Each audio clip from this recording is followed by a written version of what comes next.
Hello, welcome to Staring into the Abyss, recording deep from the depths of the Bridgewater Triangle. It's me, Richard Gerlach, and with me as always is Matt Brandenburg.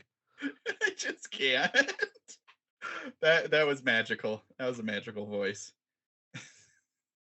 I don't even have anything funny to add. That was just great. Yeah, you think so? Oh, yes. Villamay, you got something to add to this? Other than I'm stuck here in Iceland, not with you at the Bridgewater. Well, get your ass over here because we have a special guest today, Mr. Matt Wildasin. Heyo. Heyo. Hey now. Heyo! Because what's in October without Matt Wildasin appearing on Abyss? It's been a tradition. I know. I was like, listeners, it has like it or not, I'm here. No, it's great. I was like, it has been a year. Yeah, It has. Well, I mean, you would have seen me sooner, Matt, but you were off being like important or something. I know. yeah. I don't know where I was that weekend. I don't know. You're somewhere. I forget. Who knows? They all blur together. Yeah, time's was, just was what? like, Matt won't be here for this interview. And then, like, in the back of my head, it's like, all around me are familiar faces. Started crying. Oh my gosh, I love it. And today each of us are gonna be discussing some local ghost stories from our area. Ooh, But before we do that, Spooktacular Abyss. But before we do that, Matt just put out a new book. So why don't you tell our audience a little bit about your new collection? Oh, I wasn't prepared for this. Oh.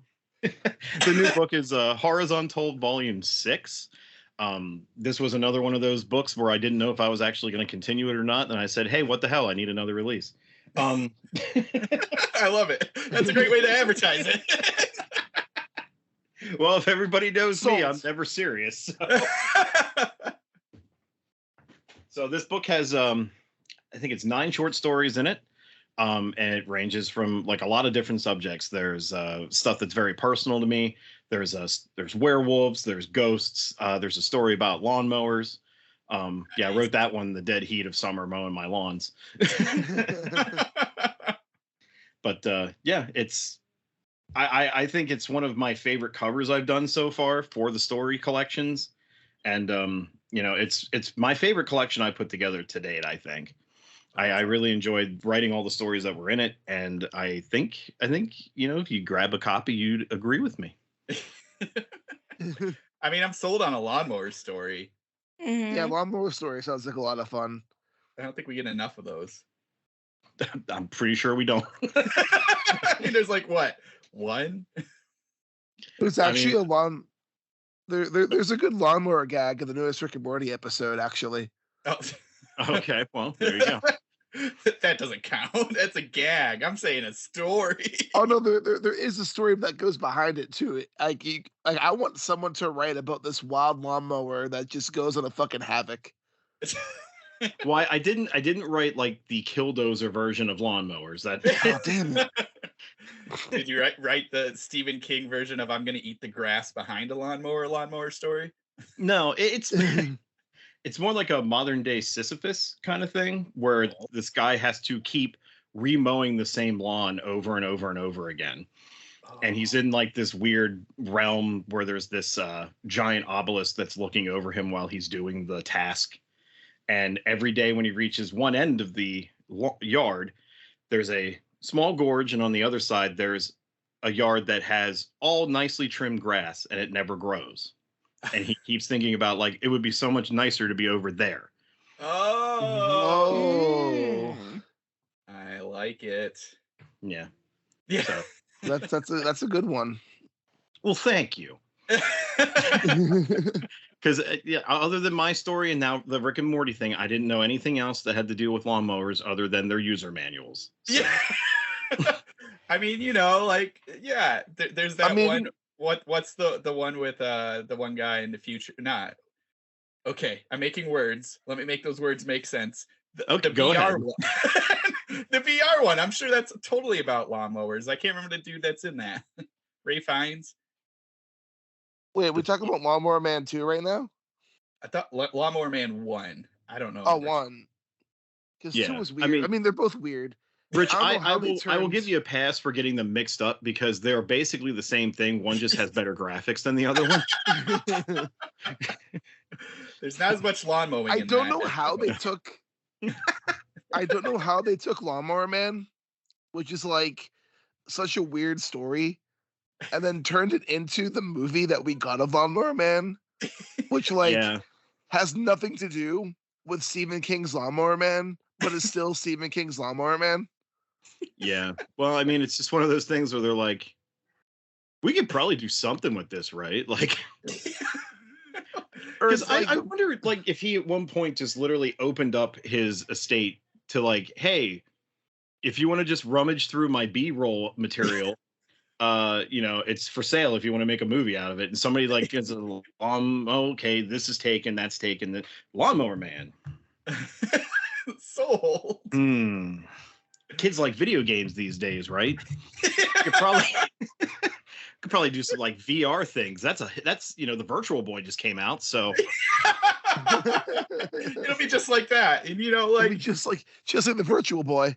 The guy mows lawns, and so it's in the title. It's good. Yeah, that's what we have to have at least a lawn being mowed. Yeah, we need like one scene of this.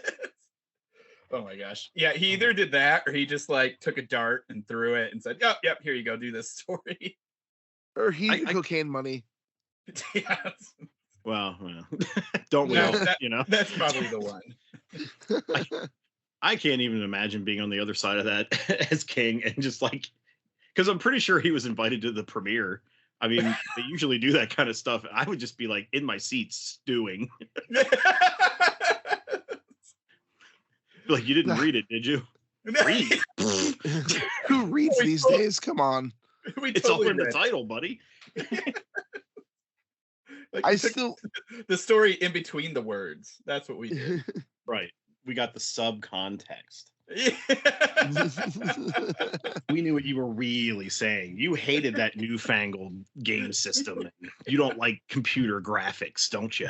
Yeah, you wrote the story in 1975 and Pong was too much for you. Is that it? Yeah. Oh my God. Well, Bill May's being like so quiet during all of this ridiculous.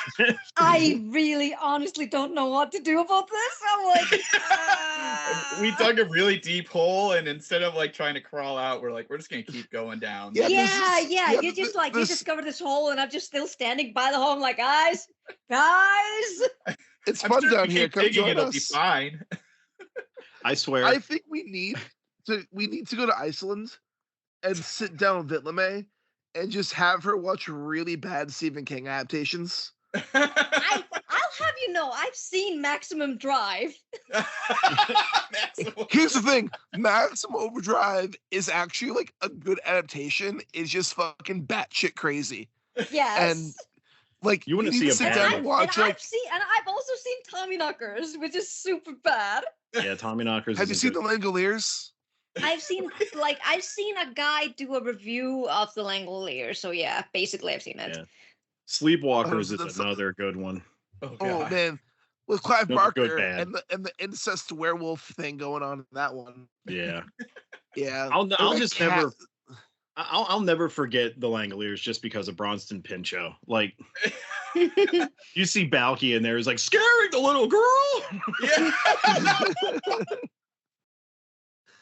I remember one day I was like homesick from school, and it was one of those days where like Sci-Fi just had like a made-for-TV Stephen King miniseries marathon. I was gonna say, and you walked in the front door and Bronston Pinchot was in your house. Yeah. No, but the first one was The Langoliers, and God. Watching The Langoliers while you're homesick was like a fucking fever dream. Well, that's why I always recommend if you're homesick, just watch The Price is Right. That's safe. Oh man, but no, like seriously, I brought up about worrying about Villamay because I think every one of these episodes I've done, with you guys, I usually end up messaging Rich afterwards, and I'm like, I hope I didn't upset Villa May. Like, we get through a conversation, and then she just doesn't talk. Yeah. She's like, that's it. Seriously, there's a lot you need to get me upset about, but it's fine. Yeah, I think just it's because of- tend to zone out sometimes, and it's not your guys' fault at all. Okay. I just get really into the listening, and then I was like, wait, what were we talking about again? I also feel we kind of find these rabbit holes where you're just like, yeah, I really can't add to this conversation as much as anyone else is. Yes, like every freaking time you're talking about Stephen King, I'm like, shit, I haven't read that much. And if I did, it was really badly translated, so I'm like, nope, I can't add to this. You can tell us. You can tell us about the bad translation. That I'm interested in. I'm very interested in bad translations. I mean, I didn't read it. I just remember when I was like in the library when I was a kid, and I wanted to read some horror, and I didn't see anything, and I saw some Stephen King stories that had been translated. One of them was The Running Man. Yes. And the cover was so weird, and it was like directly translated, like the title Running Man, and like in Icelandic it sounds so stupid, so I was like, wait, is this horror? What? and like it was like a red cover and just like a silhouette of a man running, and I'm like, no, this is not horror. You're like, this title's a little on the nose. Have you ever seen the Arnold Schwarzenegger movie The Running Man? I have seen bits of it, yes. It's good. That is. Yeah, I enjoyed. I enjoyed the little bits that I saw. That movie's so much fun, but it has nothing to do with the King book. Yeah. Well, no, that's usually how all of them go. And then like there's some TV network that's like, hey, do you want to do your version of The Shining? And he's like, I absolutely would. Would you mind if the first episode explains the boiler system? Oh my God. Like, Yeah. And here's some really bad CGI top-prairie animals. Yep. Oh yeah, well, we had to get through like 15 episodes before that happened. Right? Like, cool, 3 episodes of him cleaning off the roof. I love this. I will say Steven Weber was good in that miniseries, but that's the only praise I'll give that miniseries. That's was the guy who played Jack, right? Yeah. Yeah, the guy from Wings, right? Yeah. The guy from Wings. Yeah. I mean, he does pull off I a know he's crazy in a million look other without things. even trying, so yeah. Like, that one show in the early 90s, Wings? That's what it is. You know, show nobody references any more Wings. Yeah, he's from that. Hey, I used to watch it when I was homesick from school. Right after Price is Right. Oh man. But yeah. Anyways. Shall we get out of this fucking rabbit hole? Yes. She's like, get on with Let's it. go into the rabbit hole of media that we recommend from this last week. I did honestly, I don't really have too much to add because it's been a really hectic week for me. But I'm still reading The Flash Letters by Daniel Barnett, which is really fucking great. But last weekend, I did my annual revisiting of The Crow. Nice. Oh, okay.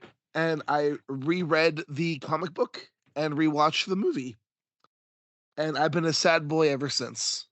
Aw. Have anyone ever have you guys seen the movie or read the comic for The Crow? I mean, I've No. seen the movie, but It's been such a really, really long time since I've seen the movie. I kind of need to watch it again. Have you read the comic, Matt, or just seen the movie? just the movie. I mean, Matt Wildasin. Oh. Just the comic. Just the comic. So if you combine the mats together, you'd get both. You get both, Our yeah. powers combined, we are Media Man. You are Voltron all together. We can tell you everything about the Crow combined. So, like, I love The Crow. It's one of my favorite comics and one of my favorite movies, but, like, it's so fucking depressing. It's so wait, good. No, I'm sorry. I thought you were talking about a different fucking book altogether. I've watched The Crow. Sorry. Yeah, I was I like, how does Matt for not a see The second. Crow? I was so kind of surprised. listening. To be fair, my voice is kind of messed up this morning, so It's okay. It's fine. Yeah, I've seen the movie too. The movie's great. It's The movie it's a decent adaptation of the comic book. it Yeah. is, but there's something about the art in the comic that just elevates it to like Yeah. something amazing. Like if you haven't read the comic, I highly recommend reading the comic. Yeah, I mean, if Like, you picture, if you like the visual of your Crow guy to look like Brandon Lee, you're not going to get that in the comic.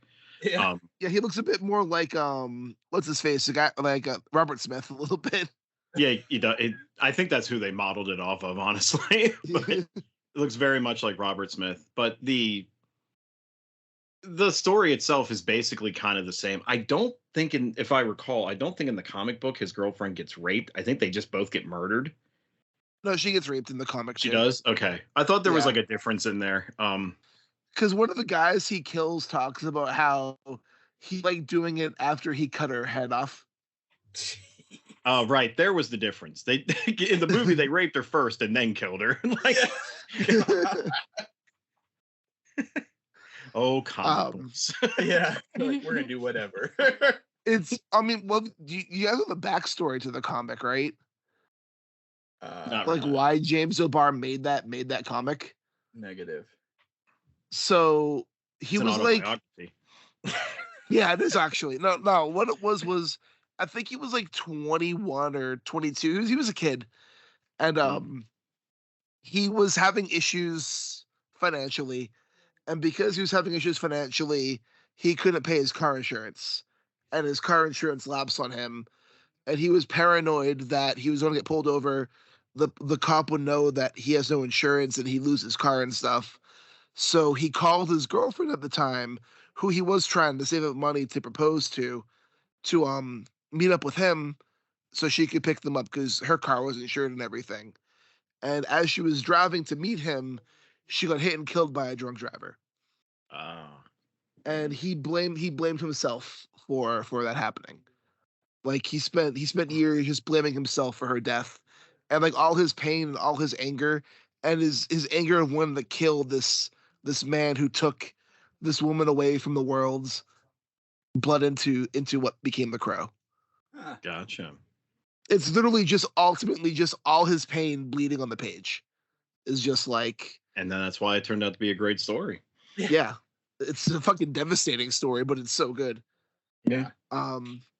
There is a new edition of the comic out if you're interested to anybody but also our audience, with a new introduction by James O'Barr, a new outro, and he actually has added new artwork throughout the comic to tell the most complete version of the story that he wanted to, because he was unhappy with the original due to there were scenes he had planned out, but he wasn't a good enough artist at the time to draw those scenes. But in the newer version, he's since added in scenes that he wanted to have in the original all along, and it feels like a more complete version of the story. Nice. But yeah, that's my big thing for this week. Besides just the fall of the House of Usher, which I think we talked about it last week maybe, but I binged that whole thing and it was quite the journey. And we could talk about that later if you guys have seen it. But Matt Brandenburg, what about you? I did see it and finished it last night, and I'm probably one of the few that thought it was kind of a bummer. It was not very good by the time it ended. It just felt very inconsistent and too repetitive. And I will say it's not my favorite Mike Flanagan series, but I did think it was fun to see kind of how they adapted the different Poe stories into modern day. Yeah. I do have some issues with it though. Like it's not the best show ever. Yeah, which is so funny because you look online and everyone's like, "Oh, I love it," and I'm like, I don't get it. One of my friends, I have seen some dissent among some people, so yeah, I'm like, all right. Good. One of my favorites was someone who's dissenting it was like all these people saying that Poe would have been happy with his adaptation, and I'm like, Poe doesn't know what a fucking television is, and he would have gone insane seeing a television. So yeah, no, he would not have approved of this. He would have gone insane. What is this madness? Oh God. Honestly, no. I probably would have seen Poe just like how they visioned him in South Park, being the like the original emo. Like, God, you guys are such posers. You don't know my work, That's to be fair, that's how I kind of see him too. Yeah. right? Yeah. So I mean, it's- as much as I love his stories, I just kind of see him like, you didn't see anything what I envisioned in my stories. yeah. Oh, Yep. I'm sure. Just having a cup of coffee and just cigarette and like, oh God, it's like I can't have alcohol now because everyone thinks I'm alcoholic. God, could you imagine Poe on Twitter? Oh my God. So I have a fun fact about Poe. You know how everyone says like, the whole Poe's an alcoholic thing? Yeah. You know aren't we why all? I mean, I am. I don't know about you guys. But No. but Just just me. I'm the sole alcoholic of this podcast. Okay, cool. When Poe died, so Poe actually didn't drink in real life. He wasn't a drinker. But when he died, a person who hated him bought the rights to write his biography and filled it with a bunch of bullshit Yeah, to yeah, make yeah. Poe look like It was his rival. just to make Poe look like a shitty guy. Like he just wanted to destroy his reputation. Yeah, that's also with the him like having an incestuous affair with his cousin or something like that. I mean, think it, like his cousin, but that was kind of his common back then. like- I'm not gonna like not like honestly, you should definitely check into more like of his exact story. Like for example, he was obsessed with one murder that happened during his lifetime. Like that was basically the basis for why he started to write detective stories first. Because this murder was never solved, and he kind of like took it upon himself to try to solve it himself. And there's this conspiracy that people think that he actually did find out who the murderer was, but he was killed before he managed to tell the authorities, or he knew that the authorities were kind of like in on it to like as a cover up. They just didn't want to believe it was a chimpanzee. Mhm. yeah. So it was okay. I wasn't a big fan of it. Otherwise, I've been reading Angela Sylvaine's Frostbite, which came out like 2 weeks ago. Oh, how is And it? It is a lot of fun. Nice. It is basically it's the 90s. There are lead character. She is just out of high school. Her mom is dealing with Alzheimer's, so she has to take care of her mom, so she can't go to school. And they're in North Dakota, so it's all snow and ice because it's right around Christmas time. A meteor crashes down, cracks open, releases this black ooze that gets into prairie dogs, and then the prairie dogs go wild, and it's a lot of fun. It's very steep in the 90s, so you're gonna get a ton of 90s references, which is great because that's my time. So that's a lot of fun, and it's interesting with like using prairie dogs and then it's spreading this thing. I haven't gotten to what everything that's happening. I'm about halfway through, but it's sort of like a zombie-esque thing where those prairie dogs are passing whatever this thing is to other things, and those things are coming back and attacking people. And it's just, yeah, it's a blast. It's very North Dakota, so very Fargo, if you very much in that vein of just the way people talk and act, which is very entertaining to read. And yeah, I'm enjoying it. It's a lot of fun. It feels weird to read it now though, because it's more of it's not a Christmas story, but it takes place around Christmas. So like, I'm not quite ready for that yet, but I'm good with killer prairie dogs. So, yeah, I think the only other thing real quick I can just say is I'm reading Jordan Peele's Out There Screaming anthology. Absolute blast. It is interesting though, author wise, that they have in there. It's all Black writers. But surprisingly not that many in the horror community. mostly sci-fi or and bigger names and stuff like that too. But that's not a complaint. It's just interesting because it's cool to see them take stuff, and they are all steeped in horror stories. So none of these are sci-fi-esque or anything like that. It's just all straight horror, which is a lot of fun. So anyway, have you read the N.K. Jemisin story in it yet? Maybe I don't remember what it's called.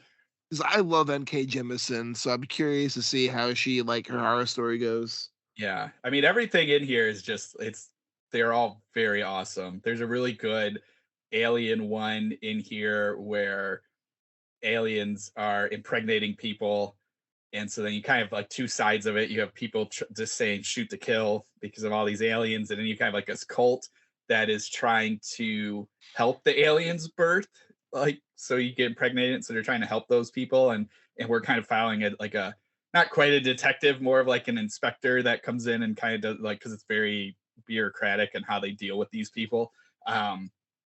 And so anyway, that I really like that story, and unfortunately I don't have in front of me to tell you the title of what it is. Wow. Wow. So anyway, that's my week. All fun, entertaining stuff. All right, Vitlame, I remember you this time. What about you? I'm still reading or listening to the audiobook version of Robert Ottone's The Vile Thing We Created. Yeah. And I'm about halfway through, and things are looking so spooky. It's like especially like he managed to nail the birthing scene so horrifically that I was like, ew, never, oi, no, ever, no. It was so vivid. It was like I really felt for poor Lola, the woman who was giving birth. I was like, nope, this is the most horrible thing that I've ever heard. And like in audiobook form, it was even worse. Oh gosh. Oh God. And yeah, so I'm really excited to see what's gonna happen next. Like now they have the baby, and baby doesn't look right, and it's going. I think it's going all whole Rosemary's Baby thing onwards. Nice. Oh, nice. Mm-hmm. And I'm sure you guys are gonna be so fucking tired of this. I mean, like my entire week has basically been go to work, go to the gym, and then afterwards, do I have time? Yes, let's fucking play Baldur's Gate 3. And my husband was so cute the other day. He's like, "Hey, you know you can play it on PlayStation 5, right?" I'm like, "Yeah, but the gameplay is really difficult. I've heard from others because it was made for PC, and I had originally been playing it on PC." And he was like, "Yeah, but we can try it though. I can buy it for you. You can and you can play it on the PlayStation 5." Basically, he was telling me like, "Hi, I want my PC back." Like, stop stealing my PC. I want to play video games too, And yeah, he surprisingly, it's really easy for me to play the game on PlayStation 5. I wasn't meant for PC games. I have such bad hand-to-eye coordination with keyboards. It's astounding. I mean, that's probably the reason why I write everything by hand in my notebooks first. So yeah, I haven't finished. I'm still on Act 2. Like there are 3 acts in the game. I'm still on Act 2. My character is going steady with a fucking pale vampire elf, and I'm so fucking happy. Yeah, that's so funny. He confessed I didn't do shit, so I was like, yeah, I managed to smooth you. But the funny thing is, I don't know if I mentioned it like in the other 2 episodes, but like everyone is so fucking thirsty. Oh my god! It's like holy crap! Like I haven't even interacted with most of the characters, and they're like, "Hey, want to go to bed with me now?" And I'm like, "What the fuck?"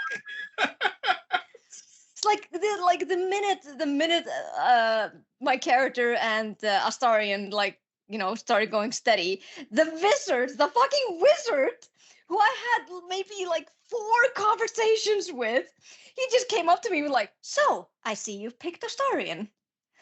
I mean, I can see he has a certain charm about him." And I'm like, "What the fuck, man?"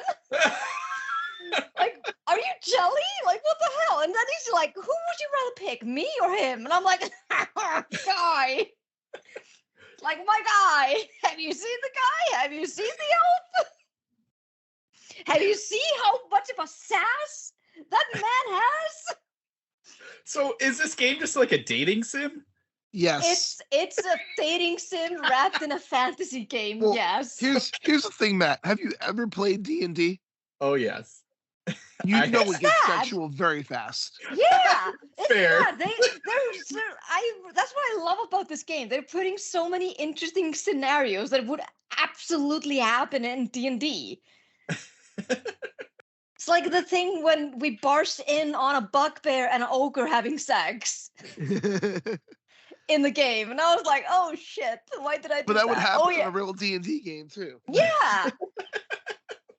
So it's funny, and unfortunately now, both me and my character are having identity crisis right now Oh god. because I suddenly discovered whenever my character is having conversation with with NPCs, I have an option. Like there are dialogue options that you can always choose, and because my character is a cleric, and I decided to have her be like an outlander who's trying to survive in the wilds, and therefore and I thought like, okay, so if she's like worshiping some kind of gods, it has to be someone connected to nature because I chose the nature domain.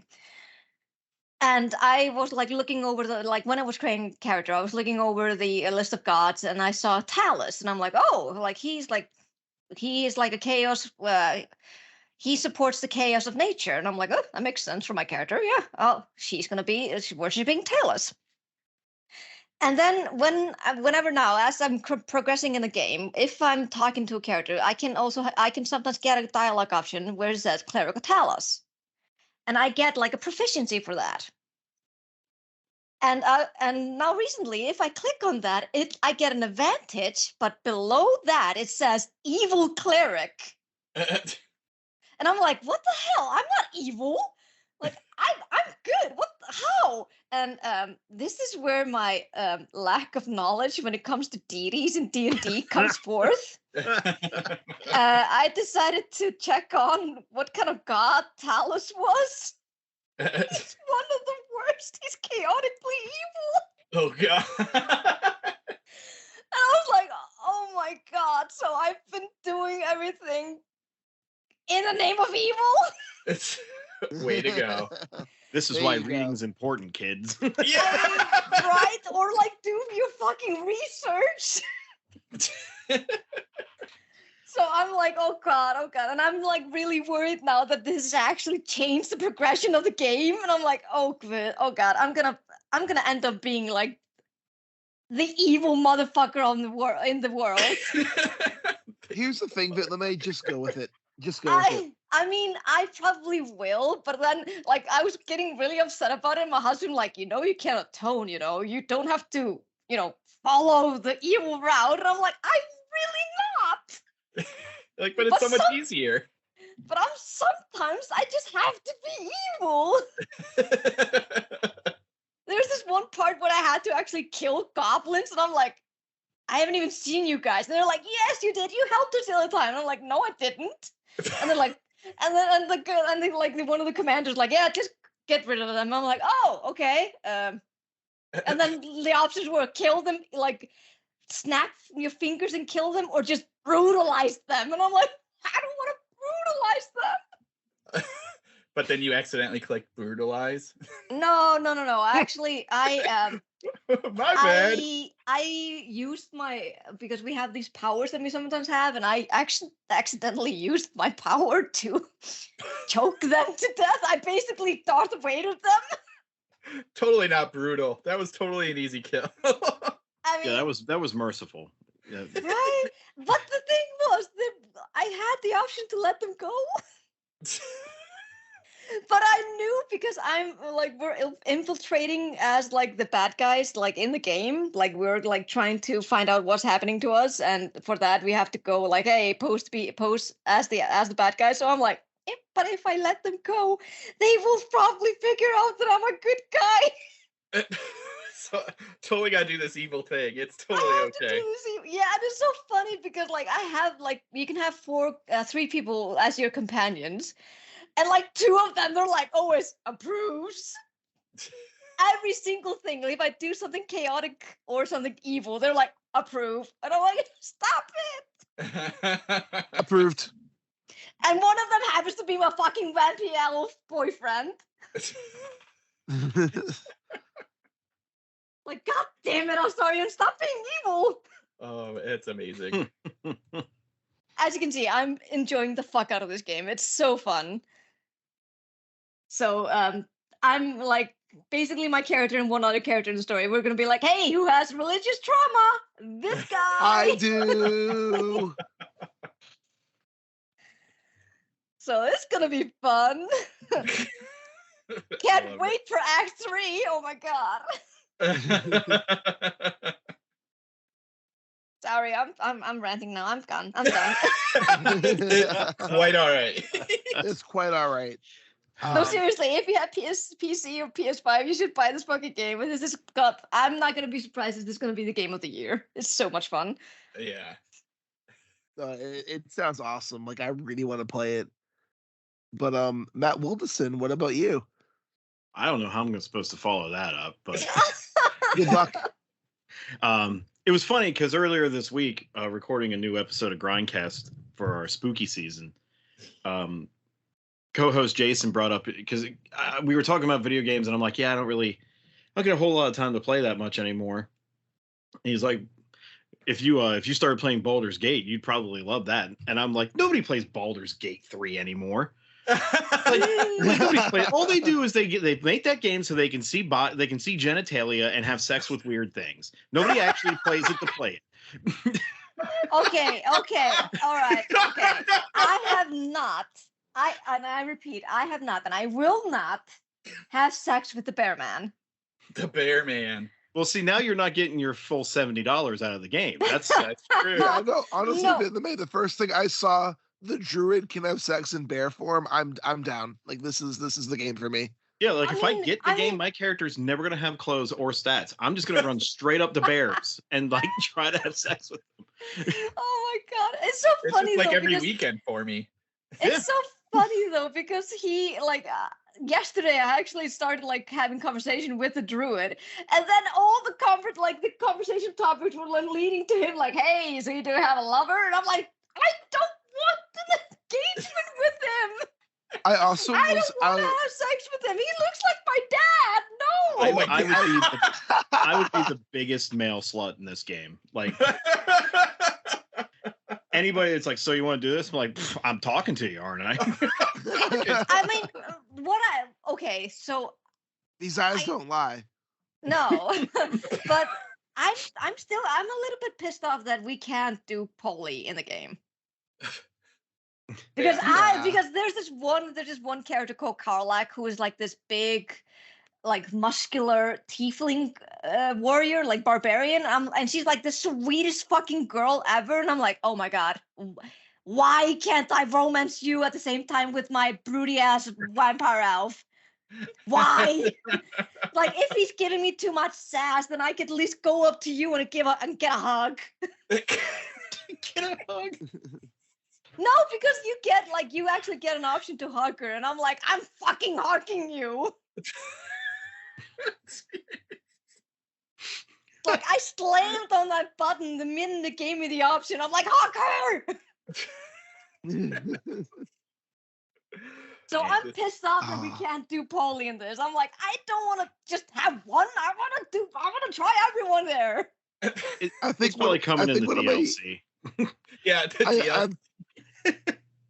Two things. Number one, apparently the developer of Baldur's Gate 3 said that when the game first launched, all the characters being super horny was a bug.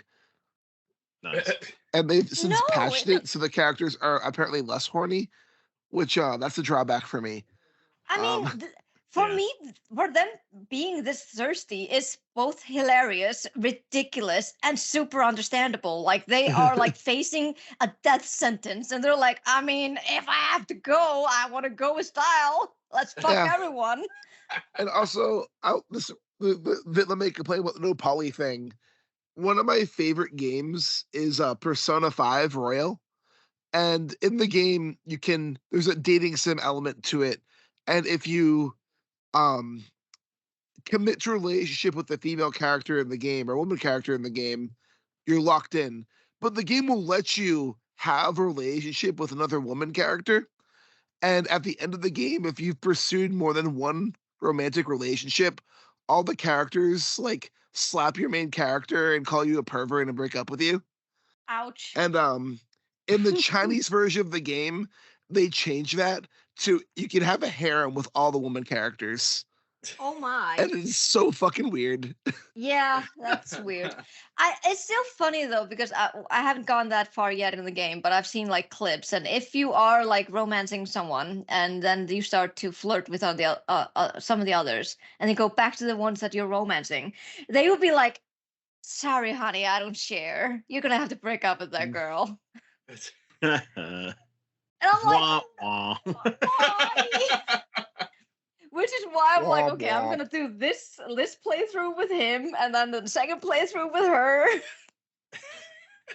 I love the Don't fact that worry. we can do so many playthroughs with this. I'm sure the polyamorous DLC is coming. You know, Oh, it's, most it's on its definitely. way. I really I heard hope they so. added it to the new Super Mario Brothers game, so you're good there. Nice. 4-player action. That's right. Come here, Toad. So No, I don't- guess I'll get into the two things I haven't Yes, yet started. please. yes. Reading wise, as I always do this time of year, I'm reading folk horror books and ghost story books from like close by states and random places we visited. So that's nothing really new. I do that every year at Halloween, but I'm sneaking an actual book in there this year too. Impulses of a Necrotic Heart by Red Lagoe. Oh, Fucking nice. fantastic book. Ooh. I've been loving this so far. It's another short story collection, and every one of these stories so far has been knocking it out of the park for me. Fantastic. So I highly recommend it. I haven't finished it yet. Everything for me goes much, much slower these days. But it's what I've read of it so far. I absolutely enjoy it. I look forward to always finding the extra time to sit down and prop it open. Awesome. I guess game wise, because time again. I don't know if it's. I guess yeah. I was on here earlier in the year. Yeah. So yeah, I guess if your listeners don't know by now, I've recently become a father this past January. Woohoo! So- Matt. Thanks. So yeah, it's just everything goes a little bit slower. I work a full-time job and watch him during the day, and evenings I try to make up for my writing and cover design stuff that I'm slowly getting around to getting back into a normal pace. But because of that, certain things take a dive, and it's been reading is a little bit slower than I would like to admit, because it is part of the job. But you do what you can do, and video games have taken a huge dive. I basically have time to jump into Destiny 2 every now and then and try to catch up on some campaign stuff. and that's about it. Like, I know this new Mario game came out. I had actually, I was foolish and pre-ordered it like a while back, thinking I was like, oh yeah, I could still probably get into this. And I'm just like, I'll probably go buy it, but it's going to sit in a shrink wrap right next to the other fucking games I bought previously in the year. So, when my son reaches like the age of like maybe 3 or 4, I can probably start like getting back into my life again. And I'll be like, man, 2023 was a good year for games. And it'll be like 2030 or something like that. Oh yeah. I totally get that. But yeah, I mean, those are pretty much the two things. I wanted to mention that book because I feel like everyone should be reading this. It's very good. Yeah. And I don't know. I look forward to Mario Wonder. There's my report for a game. Mario Wonder looks so good, and there's too many games I want to play. Well, yeah, that's the thing. So many things have come out. There's just, even if you do not have responsibility and obligations, there is no way to play it all. Oh yeah. But yeah, funny. that's it for me then. All right. Well, I think we should dive into our local ghost stories. Okay. Who'd like to go first? I can go. Okay. I was just like, if no one was gonna jump in, I'll just jump in. That's fine. I can do this. I have I three. can do this. I can do this. I got this. I got the power.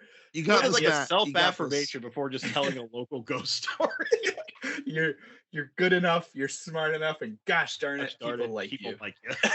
Matt, if you will it, it'll come into existence. All right, I'll do my best to make these exist.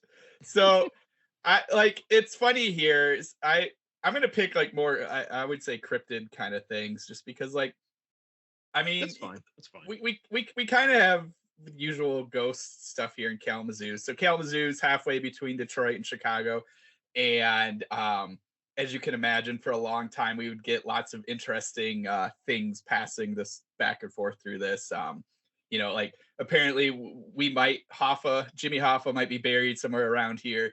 And like people would go into like our crazy flop houses and get murdered and stuff like that. But I think the biggest Kalamazoo story, which I'm not going to tell because it's not really that big of a story, is that Elvis was seen at a Burger King downtown in like 1980 or something like that. So way after he died.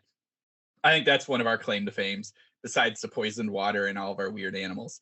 But what I will say is, well, we have a lot of paper, or had a lot of paper plants here, and they would just dump into our river, and then we would get like two-headed frogs and stuff like that. All true stories. There are pictures out there. I have to stop you for a minute, and I say I'm gonna let you know I'm loving your wind up right now. I really am, because like you are in a way doing the yada yada yada. I'm just like, I gotta get out the extremely local out of the way. Wait, you're just like, nothing exciting happens here. We might have seen Elvis's ghost. Our water is poisonous. No big whoop. Everyone's got those problems, right? I just always remember, yeah. So Elvis, Burger King. The Burger King's not there anymore. It's a Walgreens. Wait, I have a question, Matt. Is the water poisonous because of Elvis, or are you close to Flint? No, we are not close to Flint. Okay, so it's because of Elvis. Gotcha. It just, people. There's a lot of funky stuff here in Michigan. I think the first one, which is somewhat like, this is spread out a little bit, but we have them here, and that's the melon head story, which Ooh. I don't know if anyone knows this. So there's I know about the melon heads. Yeah. I talked about this So before. I'm very Yeah. So melon heads are about 20 minutes from me is a small town, Allegan. They had like a state hospital there, and they would do all these experiments on kids and everything like that. And then the kids sort of went feral and are in the woods, and they are called melon heads because they have giant heads.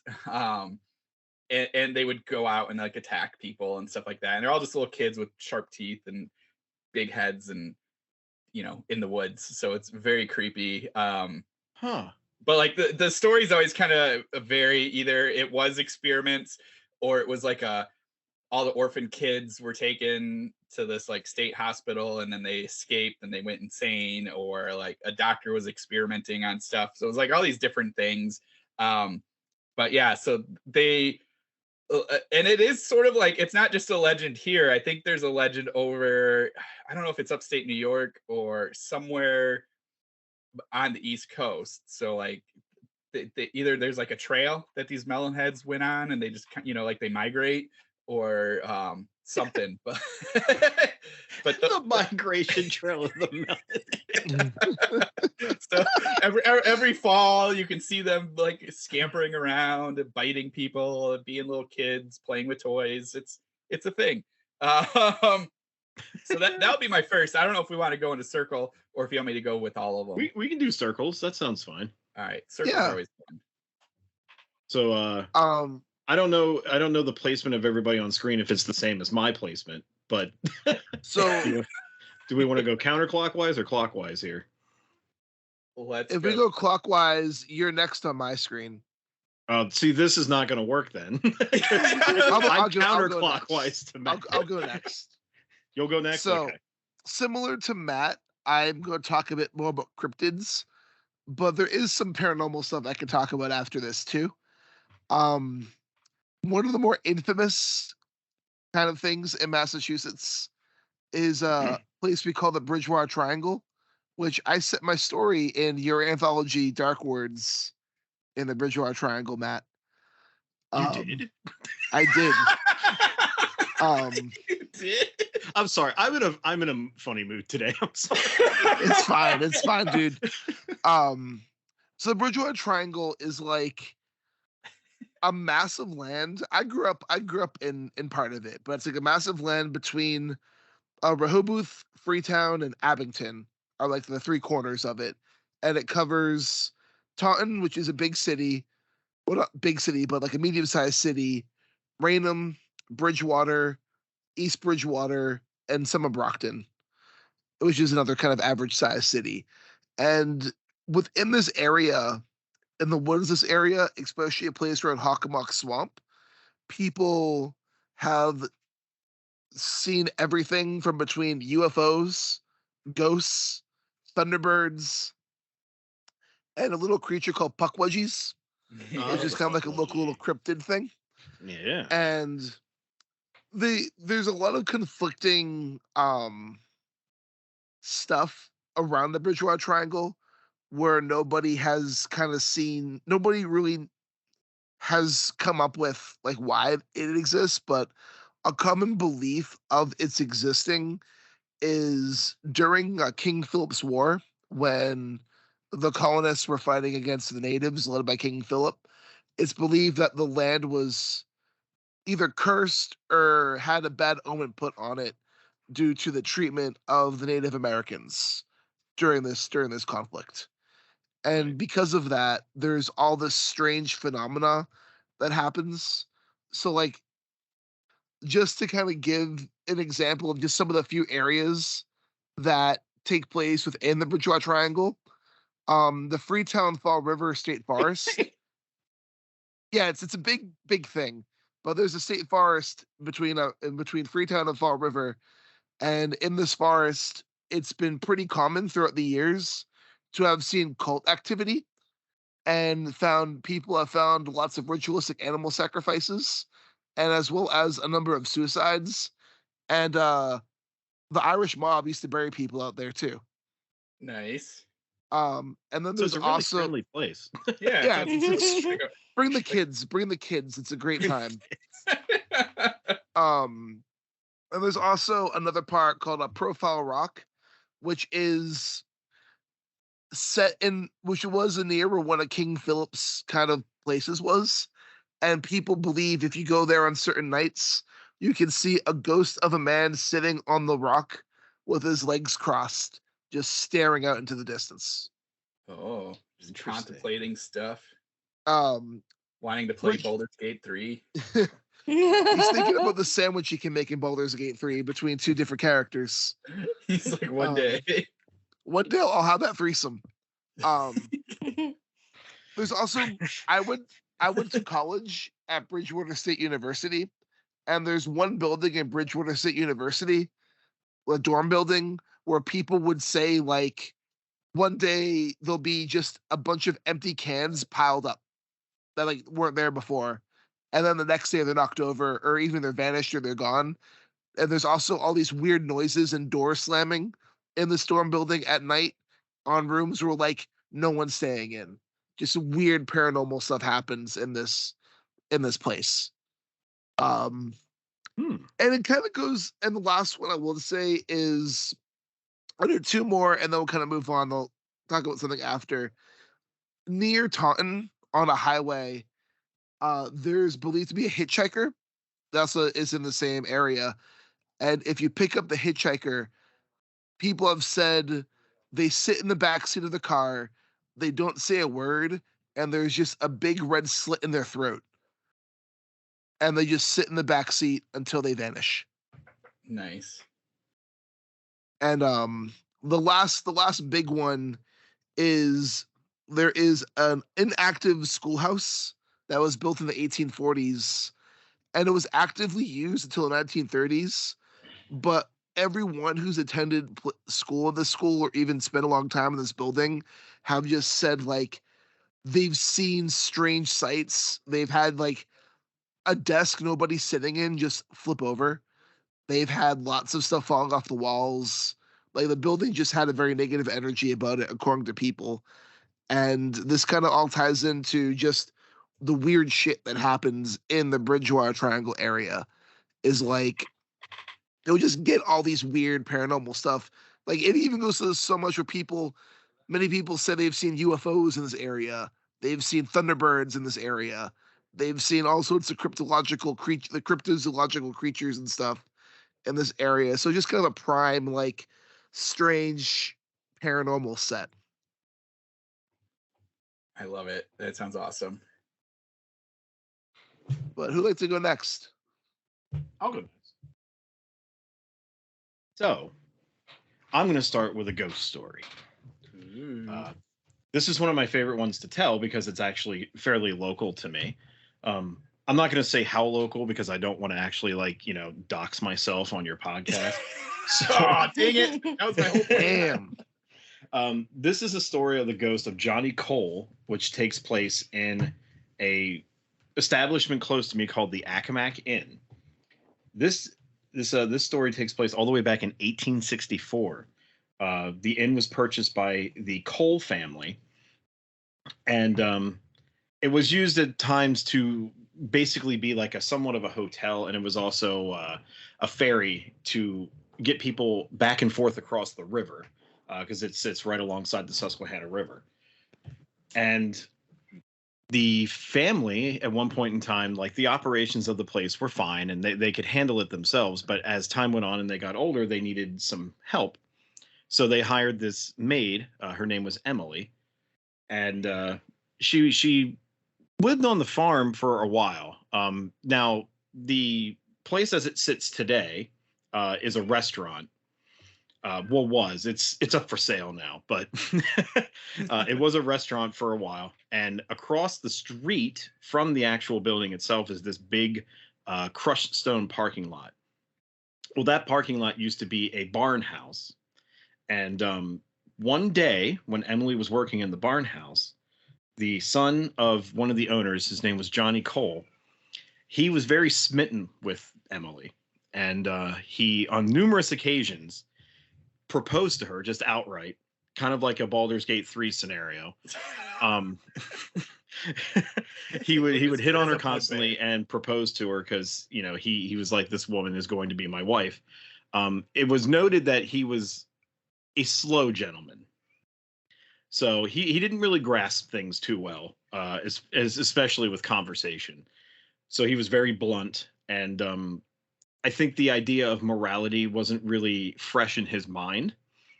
So one day he went to propose to her once again, and she gave him a more stern answer of more or less like, you need to leave me alone. This is never going to happen. I will never be your wife. How would anyone, want to wed you?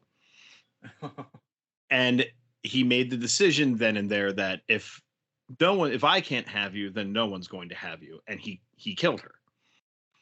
So as time went on, obviously, even for the 1800s, there was a due process. He was taken to court. He was later hung for his crime. And he was hung in a completely different district too. So I found it funny that his body was buried near the Accomack Inn. I know where the tombstone actually is. But instead of just burying him near family, like, because his family actually had a graveyard not near here, it was in a different county, they buried him near the restaurant. Huh. So, restaurant now, but the family farm back then. But he is the only tombstone of the Cole family that is on these grounds. So because of such, his ghost is rumored to haunt the building. And there are weird things that happen in that restaurant. I worked there when I was a freshman in high school. I did I guess they would call it wasn't busboy, but it was more like a I can't remember what the actual job title was, but it was one of those things where like I would go out and ask people if they needed more water and give them bread, stuff like that. I was like, I was below a waiter, you know what I mean? So yeah, I mean, you got to start somewhere, right? So it was one of the nights I was asked to lock up because I lived nearby. And as I was closing up the kitchen, there is a set of double doors that goes out into the main dining area. And they're pretty heavy double doors. And it's like the kind you'd see in like, movies, like, they do The Bear and stuff. It's just like, the porthole on each door and they swing back and forth freely. I was closing up the back and I just heard like this commotion. And when I came back out, both the doors were swinging as if something had just gone through them. I peeked my head out into the dining room. Now there was nobody there. And then one of the things that I read up until this point that is a common thing that happens, there was a piano upstairs in the second floor. I started hearing the piano playing. Oh, crap. And, and I thought to myself, like, this could just be somebody that works here, fucking with me. Yeah. So I decided, I'm going to go upstairs. I kept the lights off because I was like, if I turn them on and somebody is messing with me, I'll alert them that I'm coming. So I went upstairs to the room with the piano. There was nobody in it. And the only way they could have gotten out to another room was to pass by me. So I get up to that room and I open the door to get in and the piano just abruptly stops playing. Like mid-note, just like that. And I was like, I'm good. I'm gone. I'm fucking done. Yeah. And because I had to lock up, I had to literally go through the whole building down into the wine cellar, which is a very, even during the day, it's creepy as shit down there. I bolted so fast out of there. It was like I've had weird experiences with stuff, especially in this area, because his ghost is also rumored to haunt just the nearby homes and stuff, because he's just, he knows the area and he's very displeased with what happened to him because he doesn't grasp that what he did was wrong. Yeah. So in his eyes, he couldn't get what he wanted, so he got rid of it and then he was killed for it. So and there's the house that I grew up in, there was a lot of weird things that happened there. I know there was one night, me and my two brothers, we shared a room together. It was like a bunk bed and a futon type situation in this room. And behind where our room was a giant walk-in closet. It had like, chest freezers and stuff like that in it. And there was a window in there. And we heard the window open and somebody scuffling around. And then like we hear the door to that closet open and somebody walking around in the living room just outside our door to our bedroom. And my older brother and I, we both woke up and we're like, okay, well, we grabbed baseball bats. Like we were ready to go to town. Because we're like, he's like, we're the only other door that's closed in this room that this guy's in. So we're obviously going to be the next place he looks. And we get to the point where we're like, we still hear the steps, but they're not coming to the door. Like we're going to try and scare the guy. So we kick open the door and there's no one in the living room. And my dad's actually coming around the corner from his bedroom and he's got his gun in his hand. And we're all just standing there like, you all heard that, right? And we're like, yeah, I mean, that's why we have bats. Like we heard that. But the window was shut. All the doors were still locked. Nothing was moved. It was so weird. Yeah. The oddest occurrence in that house I had. Now we would have lights that would just turn on.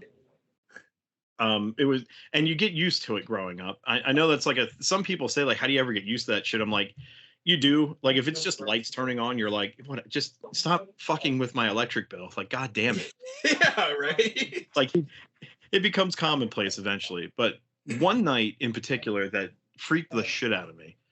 I think I was in 8th grade, so I was about to go into high school. We had a thunderstorm.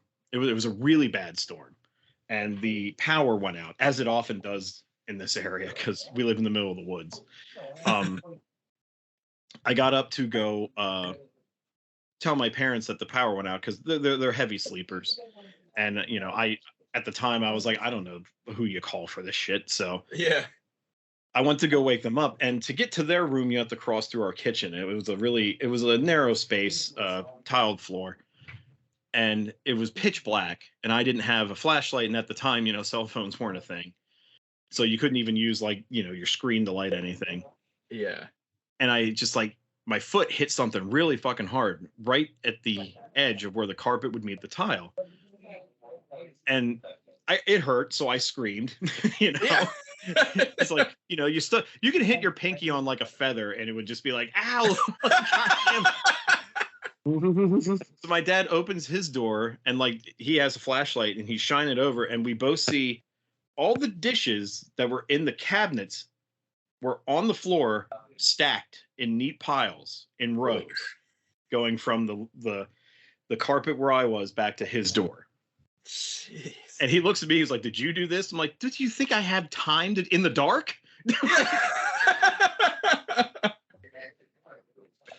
So that was that was one of my creepiest things that I've experienced, ghost wise. There were other things, and I can come back around to it then if we want to still do a round table thing, but that was my first ghost story for you guys. Oh, I loved it. That was great. Thanks. It was really good. LeMay, what about you?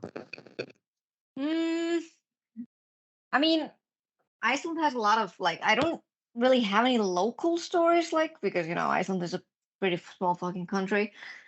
Everything is kind of mishmashed together, but we do have a lot of cryptids here that a lot of people don't seem to know, which is why I try to add them to my short stories whenever I can. Mm-hmm. But the one that is maybe one of the well-known cryptids here in Iceland, because it has roots in Celtic folklore as well, okay. or in Welsh folklore as well. Most of them probably know them as a water horse. I think I know what the name of it is on the tip of my tongue, but please go ahead.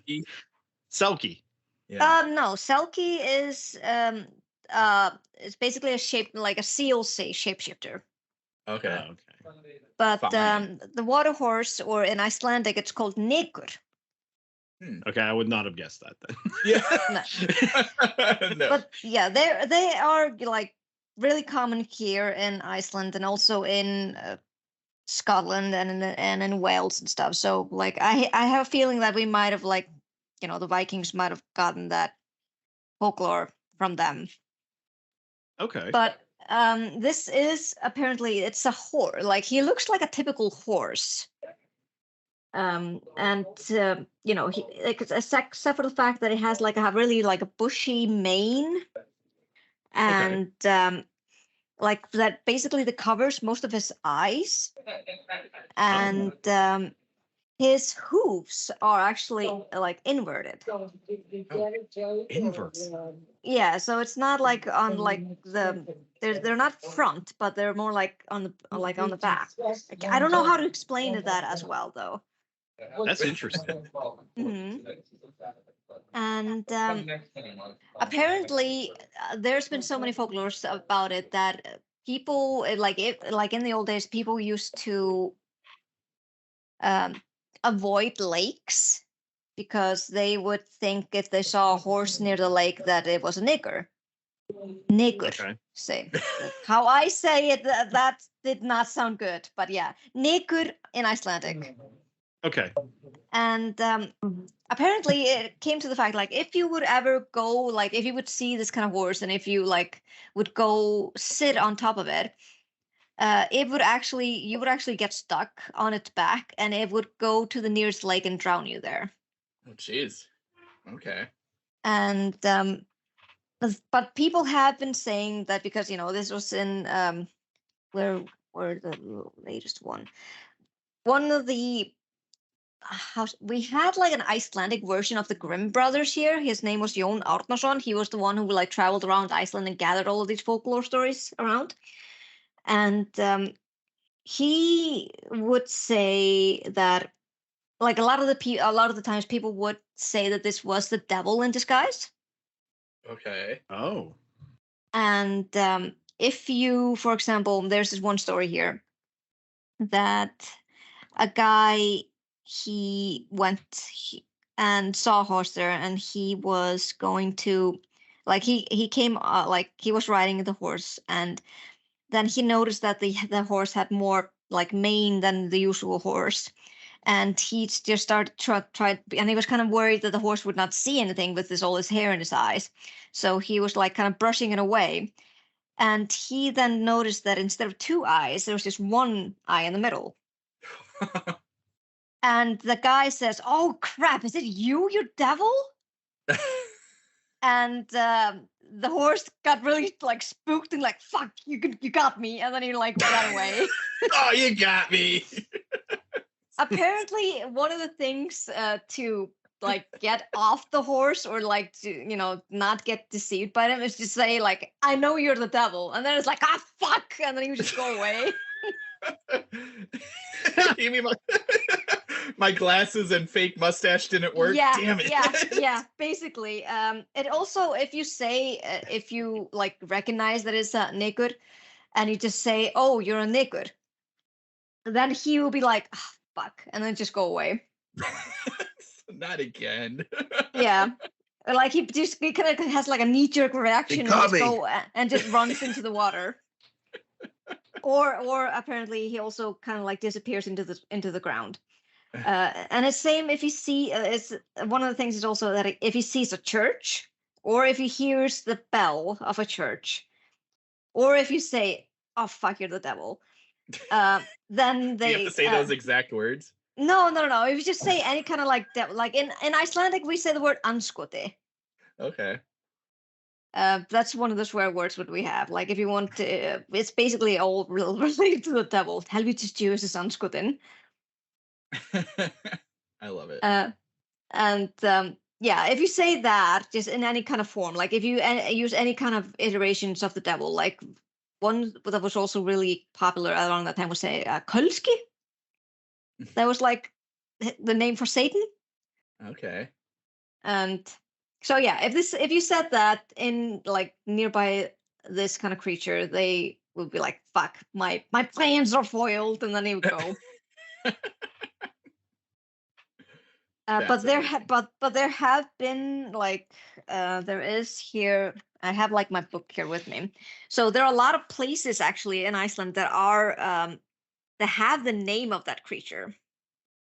Do you want me to? Yeah. Do you want me to like list them up?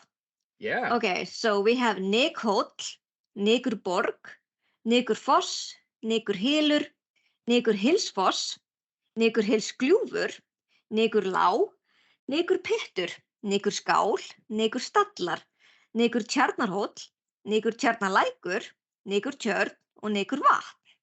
Oh my gosh. Mm-hmm. That's amazing. I'll do that 3 times fast. No, I don't want to get in trouble. Yeah, right. But apparently they were like these names were put especially there after there's been some kind of accident. So one of these places doesn't say though. There's like this folklore that this creature actually managed to drown 7 of 8 children. Oh jeez. And the places where he drowned them is called Barnapollur, which basically is translated to children puddle. It's the worst name ever. I know. There's actually in Iceland. There's actually That is terrible. Oh my god. There's actually a place in Iceland called actually not that far away from where my hometown is. It's called Barnafossar, which means children waterfalls, which is really cute, right? No, so many people, so many children were drowned there. That's a cute name then. It serves its purpose. It's so funny. Like I took one of my British friends there. Like me and my husband, we went there, and she was like mesmerized by the beauty. She was like, "This place is amazing. What's the name of the place?" And my husband and I were like, "Barnafossar." And she's like, "Oh, that's so nice. Why does it mean that?" I'm like, "A lot of children drowned here, or were drowned in this place." Oh my god. And she's like, Well, you know "What's what they wrong say. with you?" You know what they say? Don't go chasing children waterfalls. Right? So yeah, I have this one here, and then I have one other ghost story that I can talk about when we go the other circle. Okay. Excellent. I loved. I that was really awesome. I mean, That was. yeah, that was awesome. I would say Yeah, for me, the I actually Bridgewater Triangle was. I did. I'm sorry, I cut you off. Yes, that's okay. I did write a story with that creature in mind. So if people are interested, they can check out my short story collection. It's in there. Nice. Yeah. So we'll see. There's a lot of stuff going on right now. So keeping my mic on will have more background noise. So I'll pass this round, but the two Matts, you guys can go with your second one. Okay. Excellent. You go ahead, Matt.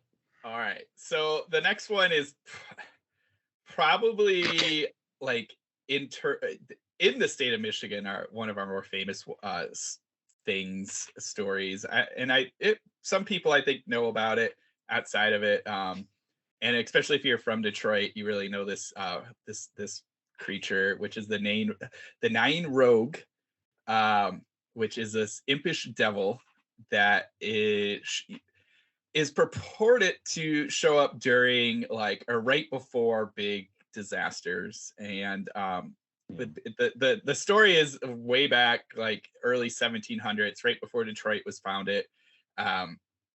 He kind of came over with like the French, because we were founded, or at least Detroit was founded by the French, and he like basically cursed Cadillac, which is the founder of Detroit, and like came and was asked for, it's always these stories where they ask for something really simple and then the person doesn't. The person like Cadillac, for instance, like whacked at him with a stick and told him to go away. And it's just this little like impish red face, it's just a little devil person.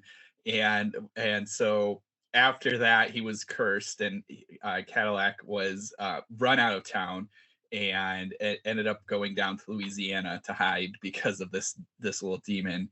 And there's stories too of him like showing up. There's a big battle between, I think, the French and the British, and it's like the Bloody Battle, I believe it was called. And the imp was seen there running around on all the dead bodies and stuff like that. So he's just this thing, and like it's sort of the curse of Detroit, but like more recently we've taken him on as like as our hero, because like he because that's just what we do.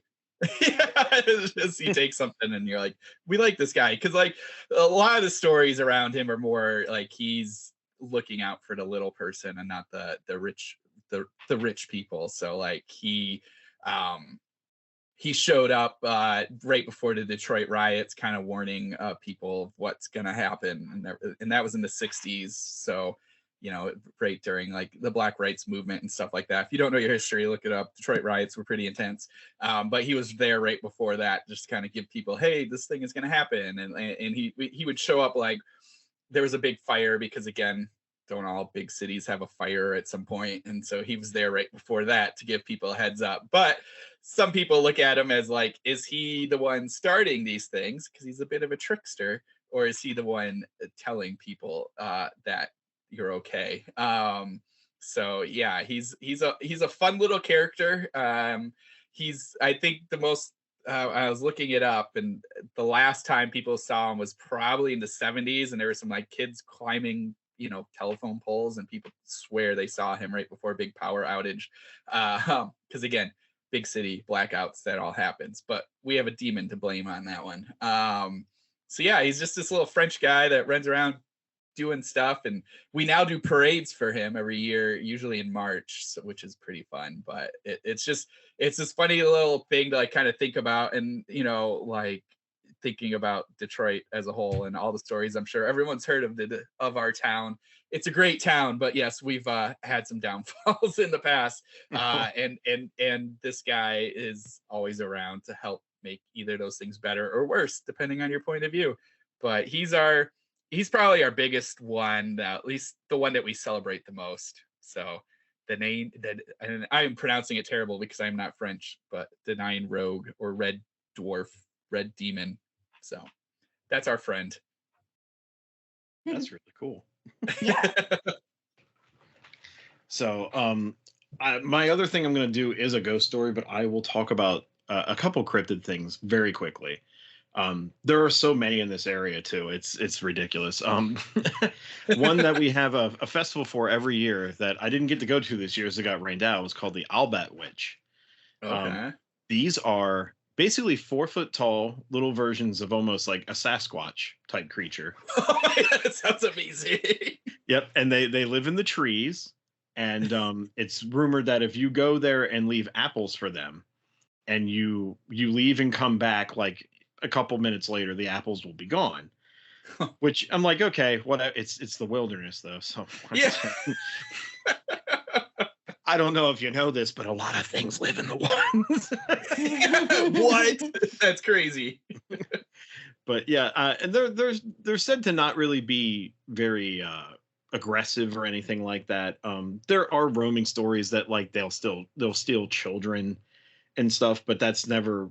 It's kind of like one of those. I think people wanted to spice it up, so there's like they threw in these random stories, but they don't. That doesn't show up in most of the folklore. The weirdest thing we have around here, like we also have regular Bigfoots too. So we have the mini me Bigfoot and we have regular Bigfoot. How big are these little Bigfoots again? Like 4 feet. Oh, all right. Well, they're not as cute as I was imagining. No, they're not. They're not Sounds like cute a to foot and a me. half tall. Oh, but like I imagine like a little 2-foot one, like you could run around and grab. These ones sound like kind of tall Ewoks. You could run around and grab. like little teddy bears. You can keep them like in your backyard and be like, oh, go play with the kids. I got one. Let's dress it up. So, well, if you think that's hilarious, you're gonna love this one. This is in the northeastern or northwestern section of Pennsylvania, in like the Erie area and stretching a couple counties to the east. In the forests of that area live a creature known as the squonk. The squonk is said to be so hideous that you can find it by following a trail of its own tears that it cries because it's so hideous. Oh my God. Oh no. And it's a real thing. You can Google it. There are many artistic depictions of what the squonk looks like. But most depictions The just name is even bad. Yeah. Squonk. Yeah, I mean, like if you're named that, you're like, man, I'm never getting anything. Like, Yep. I will be Honestly, forever alone. at that point, suicide is the best way out. Hey, whoa. How does it know Hey, it's I'm so just spitting ugly? facts. I'm just spitting facts. Don't get mad at me for telling the truth. Okay. Wow. How does it know it's so hideous? I mean, I don't know. I'm not its therapist. I'm Have just you like, heard its did name, somebody like Matt? tell it when it's little, like, oh God, you are gross. It's never in the I guess that's people's just top the 10. story. Is like people have found it because they hear it crying and they follow a trail of its tears. Oh. And they see that it's ugly, so they probably figure like, oh, I'd be crying too. It sounds like a vicious family cycle. Like the mom tells the little one, "You're the ugliest thing ever," and it's like, no. And then Yes, it tells its child, and it's just a vicious cycle. Yeah. As it goes, you know. So does But it like that's attack? Does it attack people?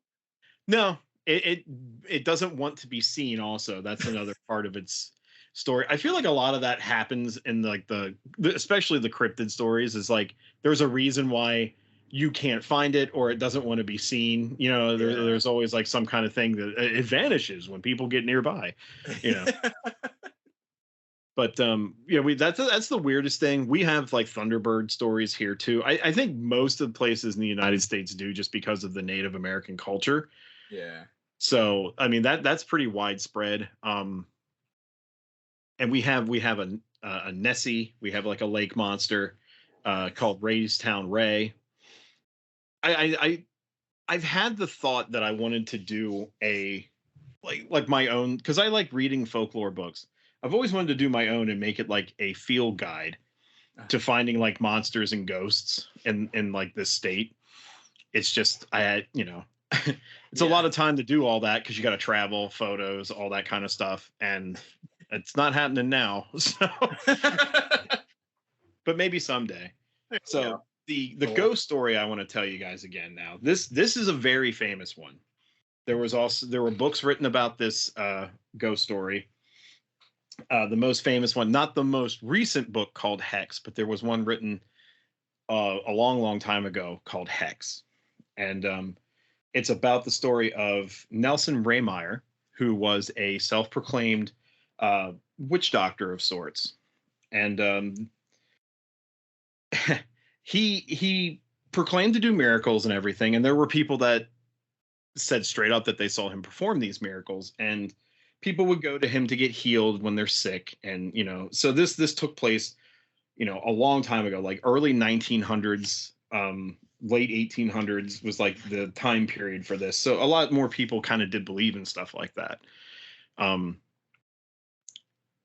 There was, doing that sort of thing, though, also will lend you credence to the dark side of it, where people will basically blame you for any weird occurrence that happens in your life. One such man, what was his? It was John Blaumeyer. He was always kind of an unlucky person, and he attributed to his streak of bad luck to being cursed. He talked himself into believing he was cursed several times. He made other people believe they were cursed on several different occasions, because obviously, your bad luck has no attribution to you just doing things wrong. Yeah, no, not at all. It's obviously somebody else's fault. It's not yours. But he was convinced, because he was having a very bad crop at this time of the year. Now, this story takes place in a main area called Raymeyer's Hollow. That's what it's referred to today. Some people also call it Hex Hollow. It's a very creepy section of woods. It's in the central Pennsylvania area, not too far from the town of Crayley, Pennsylvania. This all happened down in there. The house that this event occurred in still stands. Now, it was rebuilt, and I'll get to why it was rebuilt. So John decides one night that he wants to figure out how to reverse his bad luck. He goes to another fellow witch doctor person, because like the only way you can reverse things like that is you have to figure out what's happening from somebody else that's in the know. And he visits this woman, and she tells him like the only way to reverse your curse, if it was done by him, which was the part that he just kind of didn't really take that part to heart. He's just like, oh no, Nelson did this. So she says you have to get his book, his spell book, and you have to burn it. So he, knowing this now, he's like, well, I'm going to probably need help. He convinces two other men to join him, to go to Nelson's house, confront him, and try and get his book. They go there. Nelson Raymeyer is actually a very friendly fellow. He welcomes them into the house. They stay the night. Oh my God. He makes them breakfast in the morning. Aww. And then after basically having a sleepover, that's when they decide, well, now we got to try and rough this guy up.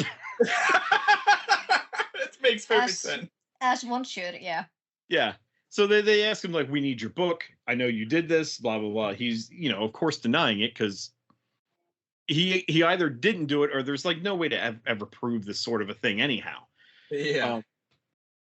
They ask to see his book. He actually says, okay, fine, I will get it.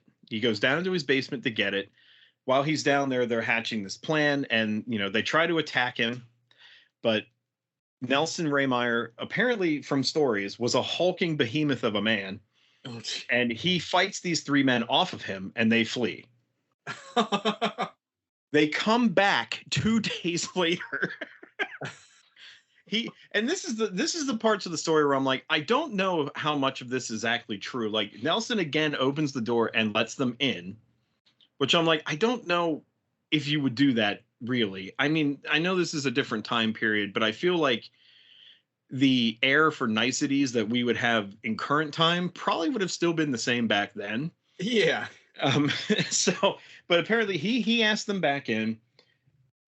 Again, there's another scuffle, as I don't know how he wouldn't have expected this to happen. What again? They actually overpower him and kill him this time. They bludgeon him to death. Jeez. They search the house trying to find the book, and they can't locate it, so they decide the best course of action is to just burn the house down. Oh, yeah. Yeah, as you would, right? That totally makes sense. So the house is ablaze. They run out, and John Blymeyer, as he's running out, he turns around when he reaches the street, and they see this fiery figure walking out the front door, and it collapses. Oh. So the thing is everybody thinks that they either saw the ghost of Raymeyer walking out of the house, or it was actually they didn't kill him by the bludgeoning right then. He woke back up on fire and walked out of the house and then collapsed and died. So in doing this, it was said that John Raymeyer cursed that area. Which I could see. Like if you ever get into this state and you go down, or if you live in this state currently and you go to that area or have been there, the woods are very weird. The trees grow in almost perfect straight lines up into the air, and like some of them lean away from like certain parts of the roads. Where his house is built, the trees like kind of lean away from the house itself. And there's the rumored to be this area called the Devil's Circle that was in the woods. Some people have claimed to find it. I thought I found it once, but it ended up just being like a parking lot for like a gun range. Well, because they say it's this giant circle with like stones all around it. Could have been I'm like demolished, Like I drive up and we're driving. This was with my co-host friend Will from Grindcast. We visited there a couple times, and we were driving around. And one thing that does happen a lot, and it happened to us a couple times, is you will get lost. It sometimes feels like the roads change where they are, almost like to keep you there. Crazy. And we've had this happen a couple times. Like we even drew maps to try and get our way out because there wasn't GPS back then. And like the maps felt inconsistent to where we should have been. So weird. And that could also just be chalked up to we're in a strange place. It's pitch black. Yeah. You never know. Yeah. I mean, I don't know. I'm kind of leaning more towards the paranormal option for this one, though. Just it makes more sense. I mean, it would be cool. Yeah, it would be cool. Honestly, sorry, go ahead, Rich. I was gonna say, like, I would love to have an actual paranormal experience. I've never had one in my whole life. It's like I always find these things to be super interesting. You just gotta go to the right places, bud. I try. Nothing happens. Oh. Well, maybe bring a sandwich, I got a sandwich, ghosts. Yeah, you just walk into the haunted house, be like, it's Mortadella. Ooh, I'm in. Ooh, that's a fancy. But so with this place itself, the story that gets around is that if you go there on Halloween night and you drive roads in a certain sequence and come out on the road that his house is at, you will see the flaming corpse of Raymeyer walking the streets. That's the story. My experience with the area is we were there one night, again, just driving around, because if you see the area Will and I live in, as kids, you would understand that just driving around and getting lost is probably one of the coolest things you can do. There's just not much to do around here. So we were down in there, we got lost, and we had stopped at a crossroads. Now, at this time, none of these roads were paved. Like, this area has since then gone over, I wouldn't say a like rebuilding or anything like that, but some of it has become park area that you can hike, which blows my mind. And the roads are now paved that were once like just dirt crushed stone roads. So we stop at a crossroad, and just like plumes of like gray dust everywhere, because we were flying down this dirt road. As we're sitting, my car just stalls, which I'm like, okay, well, that's weird. Like, that shouldn't have happened at all, because it's not, the car was like fairly new at the time. He's just like, well, I guess the only thing we can do is try to turn it on, right? So I just keep turning the key. Eventually it turns over. It struggled, but it turned over. And then we decided, well, if the car is having trouble, we should probably get out of here. Yeah. Drove fine the rest of the way home. We get to my house, and I go to get out of my car. And when I shut the door, I see at my handle, there's a bunch of like fingerprints, and like somebody was frantically trying to get the handle of the front door. And I follow this swiping motion of like fingerprints that go all the way back to a handprint that started on the rear like trunk lid of the car. Oh my God. And then I'm just like, I don't know who or what it was, but I'm not going back there, because if there's somebody who just wants to fuck with people, I don't need that. Right. But it was just a very interesting coincidence to have the car stall and like then see that show up when you stop somewhere. And Will's side of the car was completely fine. So that led me to believe that it couldn't have been from like any residual hand oils on the car, something like that from previously. So I don't know. That creeped me the hell out. Yeah. That's amazing. Yeah, it's a creepy area, man. If you guys ever come this way, let me know. I would be more than happy to try and have Rich see a ghost. Yes. And bring a sandwich. I would love to see a ghost. Yep, same. I'll bring Matt, make me a sandwich and I'll see a ghost. Wait, which Matt? Like, I'm gonna drive you around though. I gotta make you food. Wildasin, make me a sandwich. And what? I'm gonna ship you a sandwich. Well, I said you're coming. Yeah, if I go down, I'll just stick it in an envilope. It'll be fine. Yeah, please. Just a regular envelope. Here you go. Peanut butter and jelly. Oh, just peanut butter and jelly. That's why you're not seeing any ghosts. You're just walking up with old standard peanut butter sandwiches. And fluff. Peanut butter and fluff. Man, you guys, you got to show up to the party with like at least a Dagwood, maybe a Monte Cristo. Class it up a bit. That's all I could fit in the envelope, so that's what they're gonna get. It comes all smushed and dripping. I get on some like government watch list. Open the envelope, it's just an Uncrustable. But no, this has been a lot of fun. My apologies about all the background noise. There's just been a lot of stuff going on here today. Oh, no worries. It's fine. That's why I had to mute myself, because I'm like, oh, there's a little bit too much going on right now. But thank you so much for joining us, Matt Wildasin. Oh, I always love coming on. Yes. Yeah, it's always a pleasure to have you on. It's always a good time. Many laughs will be had by our listeners. Many laughs are had by us. And where can listeners get in touch with you, Matt? Well, I used to just tell people to get in touch with me on Twitter, but social media has basically fragmented into a pit of despair lately. Yeah, I don't even use social media that much anymore. Like, it's just been too much anxiety, and I'm like, no, I can't. Yeah. I just don't know what place to tell people to go to find me the most, just because if you're on any of the platforms that are out there right now, I'm pretty much on them. I just don't know how frequently I'm on them.